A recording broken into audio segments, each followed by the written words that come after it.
The Brave Knight and the Tiny Dragon. Once upon a time, in a kingdom where science and magic danced hand in hand, there lived a wise and curious man named Edward Jenner. Edward was a gentle soul with a heart full of kindness, and he was always seeking ways to help the people of his kingdom live healthier and happier lives. One sunny day, Edward was strolling through the vibrant village market when he overheard a conversation between two villagers. They spoke of a terrible beast called smallpox, which had been terrorizing the land for as long as anyone could remember.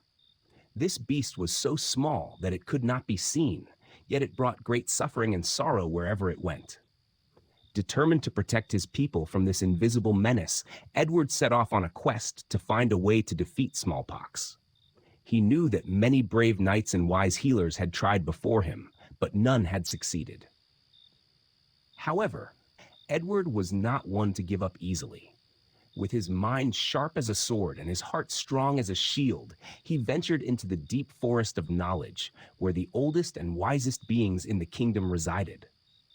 In the heart of the forest, Edward found an ancient oak tree, its branches heavy with wisdom. He approached the tree and asked, "O great tree, I seek a way to defeat the beast smallpox and save my people. Can you guide me?" The tree rustled its leaves and spoke in a voice as deep as the earth. "Young Edward, the answer you seek lies not in strength or magic, but in observation and understanding.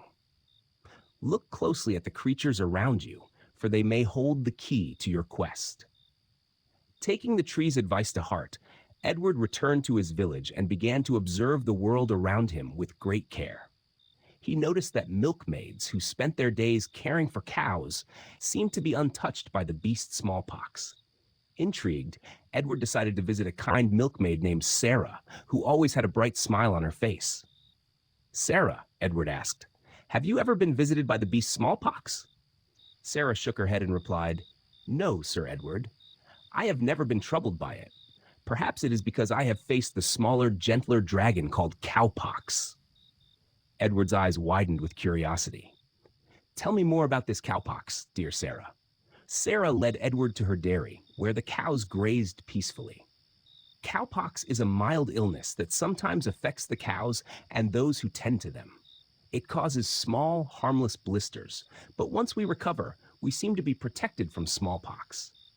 Edward pondered Sarah's words and realized that this tiny dragon, Cowpox, might hold the secret to defeating the mighty beast Smallpox. He decided to test his theory and sought the help of a brave volunteer. A young boy named James Phipps, full of courage and trust in Edward, stepped forward. "James," Edward said gently, "I believe we can protect you from smallpox with a little help from cowpox. Are you willing to help me test this?" James nodded bravely. "Yes, Sir Edward. I trust you." Edward took a small amount of the cowpox blister from Sarah's hand and carefully introduced it to James's arm. He watched over James with great care, and after a few days, James recovered from the mild illness of cowpox. Then, Edward exposed James to the fearsome beast smallpox. To Edward's joy and relief, James did not fall ill. The tiny dragon cowpox had indeed protected him from the mighty beast smallpox. Edward's heart swelled with hope and pride, for he had discovered a way to shield his people from the terrible menace that had plagued them for so long. Word of Edward's success spread quickly through the kingdom, and people came from far and wide to learn about his discovery. Edward taught them how to use the tiny dragon cowpox to protect themselves and their loved ones. The kingdom rejoiced, for they finally had a weapon against the invisible beast that had caused so much pain. But Edward knew his journey was not over. He wanted to ensure that everyone in the kingdom could be protected, and he needed to convince the king and the council of wise elders to support his quest. With renewed determination, he set off for the grand castle, where the fate of his discovery would be decided. Edward arrived at the grand castle, its towering spires gleaming in the sunlight. He approached the massive wooden doors, which opened slowly as the guards recognized the wise healer. Inside, the grand hall buzzed with activity as council members and advisors discussed matters of the kingdom. At the far end of the hall sat the king, a kind and thoughtful ruler who always sought the best for his people. Edward bowed deeply before the king. "Your Majesty, I bring news of a discovery that could save our kingdom from the terrible beast smallpox."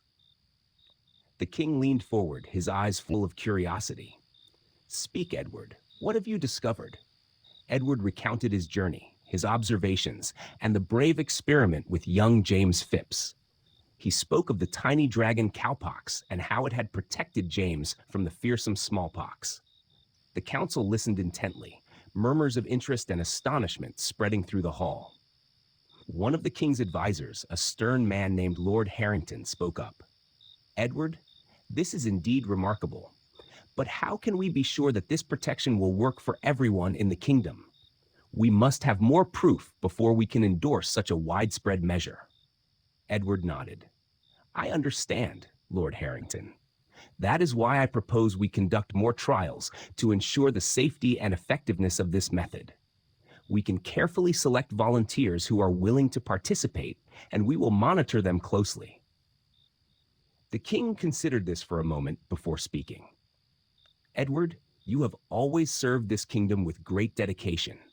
I trust your judgment. Let us proceed with these trials. If they prove successful, we will implement this protection for all our people." With the king's blessing, Edward set to work. He and his team traveled across the kingdom, explaining the procedure and gathering volunteers. People were initially hesitant, but Edward's gentle demeanor and clear explanations won them over. One by one, the volunteers received the tiny dragon cowpox, and Edward watched over them with the utmost care. Weeks passed, and the results were overwhelmingly positive. Those who had received the cowpox protection did not fall ill when next to the beast smallpox. The news spread like wildfire, and soon the entire kingdom was clamoring for the protection that Edward had discovered.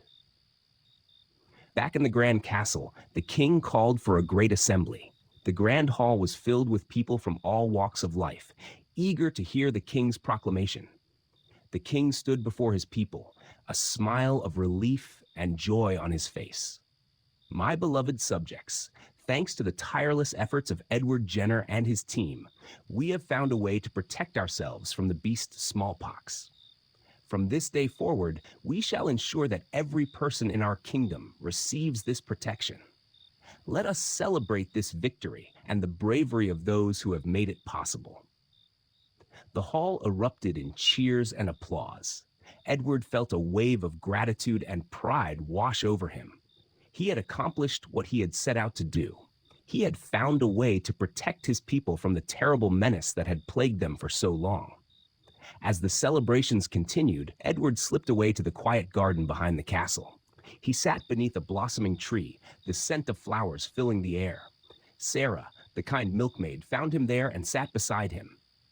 "You've done it, Edward," she said with a warm smile. "You've saved our kingdom." Edward nodded, his eyes reflecting the happiness in his heart. "We did it together, Sarah. Without your help and the courage of so many, this would not have been possible." Sarah reached out and took his hand. "The people will remember your name for generations to come. You are a true hero." Edward smiled, feeling a sense of peace and fulfillment. He had faced the invisible beast and emerged victorious, not with a sword or shield, but with knowledge and compassion. And in doing so, he had written a new chapter in the history of his kingdom. A chapter of hope, courage, and triumph over adversity. The end.